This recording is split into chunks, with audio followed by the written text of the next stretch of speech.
សាធារណរដ្ឋប្រជាមានិតប្រជាធិបតេយ្យកូរ៉េនិងព្រះរា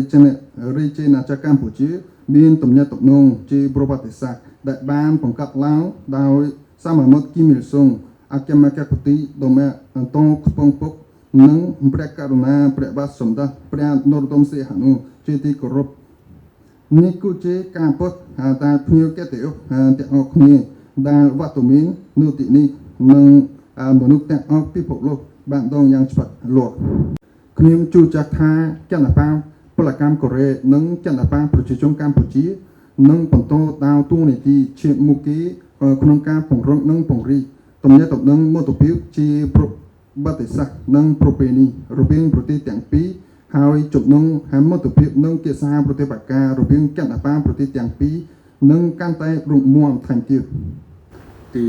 80នៃថ្ងៃបង្កើតគណៈបកពលករកូរ៉េក្នុងនាមគណៈអចិន្ត្រៃយ៍នៃគណៈកម្មាធិការកណ្ដាលខ្ញុំសូមចូលរួមអបអរសាទរដោយស្មោះអរពីដួងចិត្តនិងប្រជាជនកូរ៉េសម្រាប់បាននាពេលកន្លងមកក្រោមការដឹកនាំដ៏ឆ្លៀសវៃរបស់គណៈ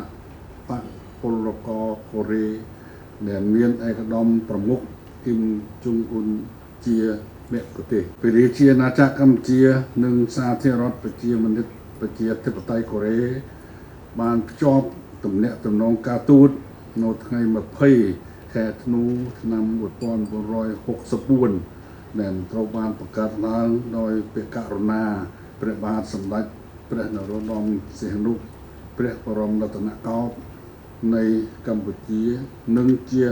មគ្គុទ្ទេសក៍ដ៏ឆ្នើមរបស់កម្ពុជានិងអគ្គមគ្គុទ្ទេសក៍ដ៏ឆ្នើមរបស់ប្រជាជនកូរ៉េឯកឧត្តមគីម អ៊ីលសុងនៃសាធារណរដ្ឋប្រជាមានិតប្រជាធិបតេយ្យកូរ៉េកម្ពុជាចងចាំជានិច្ចថាក្នុងគ្រាដ៏លំបាកនាពេលកន្លងមកព្រះបរមរតនកោដ្ឋនរោត្តមសីហនុបានទទួលបដិសណ្ឋារកិច្ចយ៉ាងរាក់ទាក់និងកក់ក្ដៅបំផុតពីឯកឧត្តមអគ្គមគ្គុទ្ទេសក៍ដ៏ឆ្នើមគីម អ៊ីលសុង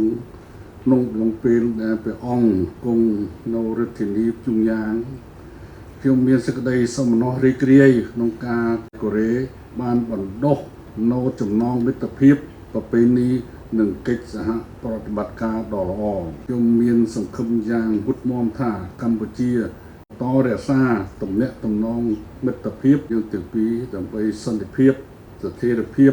សន្តិសុខយុត្តិធម៌និងវិបុលភាពរួមគ្នាក្នុងតំបន់និងពិភពលោក